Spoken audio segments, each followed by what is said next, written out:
Hello friends, welcome back to my YouTube channel. आज class 37 है जिसमें हम लोग खान सर पॉकेट जीके सामान्य ज्ञान बुक का line by line topic cover करते हैं। तो चलिए आज के क्लास में हम लोग लॉर्ड रीडिंग के बारे में पढ़ने वाले हैं। पिछले क्लास में हम लोगों ने लॉर्ड चेम्सफोर्ड के बारे में पढ़े थे। तो पिछले 2 क्लास से हम लोग कंपनी के अधीन गवर्नर जनरल के बारे में पढ़ रहे हैं। तो चलिए आज का क्लास स्टार्ट करते हैं जिसमें हम लोग लॉर्ड रीडिंग के बारे में पढ़ना स्टार्ट करेंगे, जिसका कार्यकाल 1921 से 1926 ईस्वी तक था। इनके कार्यकाल में ही 5 फरवरी 1922 ईस्वी को चौरा चौरी कांड उत्तर प्रदेश के गोरखपुर जिले में एवं बाद में महात्मा गांधी ने अपना असहयोग आंदोलन वापस ले लिया था। तो 5 फरवरी 1922 ईस्वी को चौरा चौरी कांड हुआ था एवं महात्मा गांधी ने अपना असहयोग आंदोलन भी वापस ले लिया था। 1927 ईस्वी में चित्तरंजन दास और मोतीलाल नेहरू द्वारा इलाहाबाद में कांग्रेस के अंतर्गत स्वराज पार्टी का गठन किया गया एवं 1927 ईस्वी के चुनाव में इस दल को मध्य प्रांत और बंगाल में पूर्ण बहुमत हासिल हुआ था। इसके काल में प्रिंस ऑफ वेल्स ने नवंबर 1921 ईस्वी में भारत की यात्रा पर आए। इस दिन संपूर्ण भारत में हड़ताल का आयोजन किया गया था।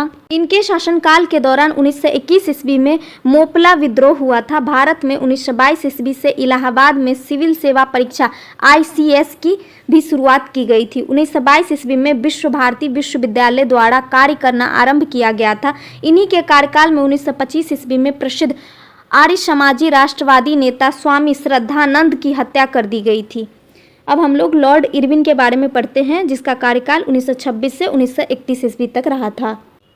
इन्हीं की समयावधि में फरवरी 1908 ईस्वी में साइमन कमीशन बम्बई पहुंचा। तो साइमन कमीशन बम्बई कब पहुंचा था? फरवरी 1928 ईस्वी में पहुंचा था और उस समय गवर्नर जनरल कौन थे? लॉर्ड इरविन थे। इसी के समय में 1929 ईस्वी में लाला लाजपत राय की मृत्यु के बदले में भारतीय चरमपंथियों द्वारा दिल्ली के असेंबली हॉल में बम फेंका गया था। इसी के समयावधि में लाहौर जेल में जतिन दास द्वारा 13 जुलाई 1929 ईस्वी को भूख हड़ताल आरंभ की एवं भूख हड़ताल के 64वें दिन 13 सितंबर 1929 को उसकी मृत्यु हो गई। भूख हड़ताल का कारण भारतीय और अंग्रेज कैदियों के मध्य किया जाने वाला भेदभाव था। इन्हीं की समयावधि में 1929 ईस्वी में कांग्रेस के लाहौर अधिवेशन में पूर्ण स्वराज का लक्ष्य निर्धारित कर 26 जनवरी 1930 ईस्वी को स्वतंत्रता दिवस के रूप में मनाने की घोषणा की गई थी। सविनय अवज्ञा आंदोलन के दौरान महात्मा गांधी जी को 5 मई 1930 ईस्वी को गिरफ्तार कर लिया गया एवं 25 जनवरी 1931 ईस्वी को वायसराय इरविन द्वारा इन्हें बिना कोई शर्त के रिहा कर दिया गया। इन्हीं की समयावधि में 12 नवंबर 1930 ईस्वी में लंदन में प्रथम बार गोलमेज सम्मेलन हुआ था। इस सम्मेलन में कांग्रेस द्वारा भाग नहीं लिया गया था। तो प्रथम गोलमेज सम्मेलन कब हुआ था और कहाँ हुआ था? 12 नवंबर 1930 ईस्वी को लंदन में हुआ था और इसमें कांग्रेस ने भाग नहीं लिया था। 4 मार्च 1931 ईस्वी को गांधी इरविन समझौते पर हस्ताक्षर हुए एवं साथ ही सविनय अवज्ञा आंदोलन को स्थगित कर दिया गया। लॉर्ड वेलिंगटन 1931 से 1936 तक कार्यकाल रहा। द्वितीय गोलमेज सम्मेलन का आयोजन लंदन में 7 सितंबर से 1 दिसंबर 1931 ईस्वी तक संपन्न हुआ था। इसमें कांग्रेस ने भी भाग लिया और प्रतिनिधित्व महात्मा गांधी ने किया। द्वितीय गोलमेज सम्मेलन की असफलता के उपरांत भी महात्मा गांधी द्वारा सविनय अवज्ञा आंदोलन 3 जनवरी 1932 ईस्वी को पुनः प्रारंभ किया गया। इनके कार्यकाल में रैमजे मैकडोनल्ड ने 16 अगस्त 1932 ईस्वी को विवादास्पद सांप्रदायिक पंचायत की घोषणा की गई। इसके द्वारा दलितों को हिंदुओं से अलग मानकर उन्हें अलग प्रतिनिधित्व देने को कहा गया तथा दलित वर्गों के लिए अलग निर्वाचन मंडल का प्रावधान किया गया। गांधी जी इससे बहुत दुखी हुए एवं उन्होंने इसे हटाने हेतु आमरण उपवास आरंभ किया था। अंत में उन्होंने समझौता 24 सितंबर 1932 ईस्वी को, जिसमें दलित वर्गों हेतु साधारण वर्गों में ही सीटों के आरक्षण का प्रावधान किया गया था। लंदन में तृतीय गोलमेज सम्मेलन का आयोजन 17 नवंबर से 24 दिसंबर 1932 ईस्वी तक हुआ था। कांग्रेस ने इसमें भी भाग नहीं लिया था। 1934 में बिहार में भयंकर भूकंप आया था। इन्हीं के समय में भारत सरकार अधिनियम 1935 पारित किया गया। इन्होंने कांग्रेस के बम्बई अधिवेशन 1915 ईस्वी में भाग लिया गया।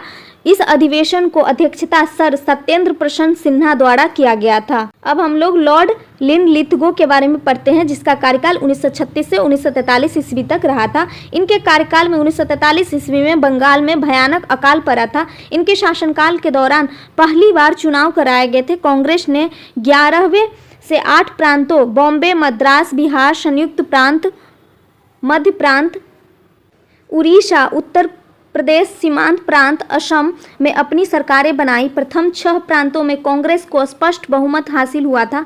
बंगाल, असम, उत्तर पश्चिम सीमा प्रांत, पंजाब, सिंध कांग्रेस को पूर्ण बहुमत नहीं हासिल हुआ था। इनके शासनकाल के दौरान 1 सितंबर 1939 ईस्वी को द्वितीय विश्व युद्ध प्रारंभ हुआ था।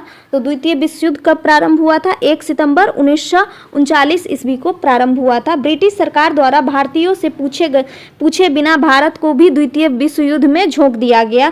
कांग्रेस ने इसका विरोध किया और न कोई भाई न कोई पाई का नारा दिया तथा कांग्रेस द्वारा शासित प्रांतों में भी मंत्रिमंडलों को त्यागपत्र दे दिया था। सुभाष चंद्र बोस ने 1 मई 1939 ईस्वी को फॉरवर्ड ब्लॉक नाम की एक नई पार्टी बनाई थी।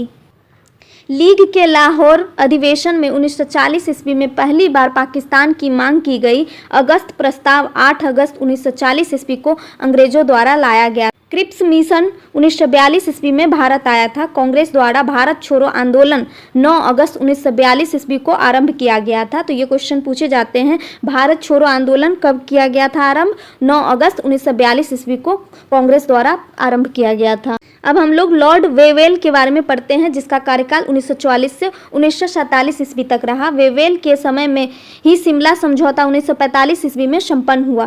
कैबिनेट मिशन 1946 ईस्वी में भारत आया। इस मिशन के सदस्य थे Stafford Cripps, Pethick Lawrence, A B. Alexander. 20 फरवरी 1947 ईस्वी को प्रधानमंत्री Lord Clement Attlee Labour Party द्वारा हाउस ऑफ कॉमन्स में यह घोषणा की कि जून 1948 ईस्वी तक प्रभुसत्ता भारतीयों के हाथ में दे दी जाएगी। लॉर्ड माउंटबेटन मार्च 1947 से जून 1948 तक कार्यकाल रहा। 24 मार्च 1947 को सत्ता हस्तांतरण हेतु भारत का गवर्नर जनरल लॉर्ड माउंटबेटन को बनाया गया था। 3 जून 1947 को माउंटबेटन योजना घोषित की गई। इसमें भारत विभाजन शामिल था।